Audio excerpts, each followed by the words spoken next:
Railway की waiting ticket को लेकर के अभी भी काफी सारी कंफ्यूजन है लोगों के मन में।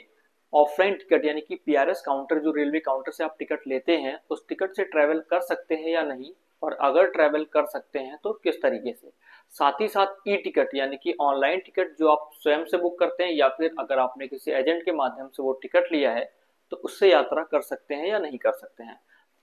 हाल ही में आपने सुना होगा कि रेलवे ने कुछ निर्देश जारी किए हैं वेटिंग टिकट को लेकर के। दरअसल नया नियम ऐसा कुछ भी नहीं है। रेलवे के जो भी नियम है वेटिंग टिकट को लेकर के वो पुराने ही हैं, और अपने उसी पुराने नियम को लेकर के रेलवे ने ये निर्देश दिया है टीसी और बाकी अदर स्टाफ को कि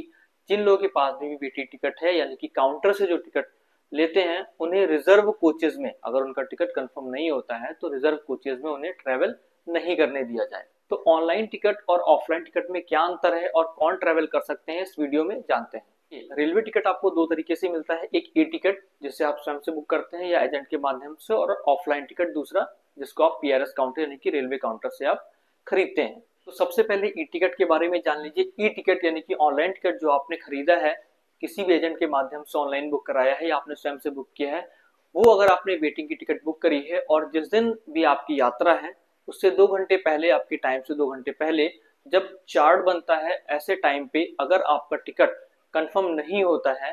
तो आप ट्रैवल नहीं कर सकते हैं। यानी कि वो ई टिकट, ऑनलाइन टिकट आपका ऑटोमेटिक कैंसिल हो जाएगा और रिफंड जिस भी मोड से आपने पेमेंट किया है उस मोड में वापस हो जाएगा। कुल मिलाकर ई टिकट से आप यात्रा नहीं कर सकते। अगर आपने ऑफलाइन टिकट लिया है यानी कि रेलवे काउंटर से टिकट लिया है और वो टिकट आपका वेटिंग में है, ऐसे में जब आपका चार्ट बनेगा 2 घंटे पहले आपकी जर्नी की टाइमिंग से, तो अगर वो टिकट आपकी कंफर्म नहीं होती है तो आप ऑफलाइन टिकट से ट्रेवल कर सकते हैं ट्रेन में। लेकिन आपकी जो भी रिजर्वेशन कैटेगरी है, यानी कि अगर आपने स्लीपर का टिकट ले रखा है, थर्ड एसी, सेकंड एसी या जिस भी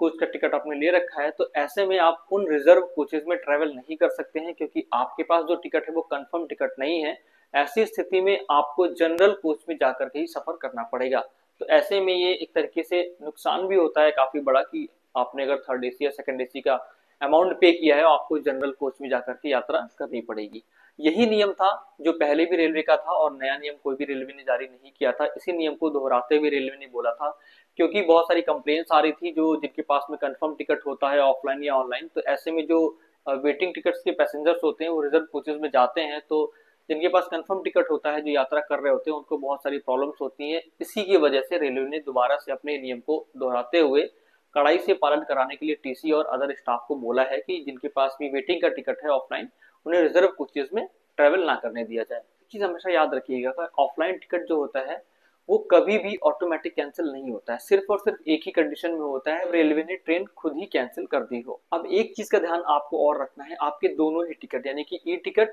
और ऑफलाइन पीआरएस काउंटर से जो आपने टिकट लिया है, दोनों ही टिकट में अगर एक से अधिक पैसेंजर्स हैं, यानी कि 2, 3, 4, 5 या मैक्सिमम 6 पैसेंजर्स होते हैं, इन 6 पैसेंजर या 4 पैसेंजर में अगर दोनों ही टिकट में आपका एक भी पैसेंजर का टिकट जो है वो कंफर्म हो जाता है या फिर आरएसी आ जाता है, ऐसी स्थिति में आप दोनों ही टिकट से फिर ट्रैवल कर सकते हैं। उम्मीद करता हूं जानकारी आपको अच्छी लगी होगी। वीडियो को शेयर करना ना भूलिएगा।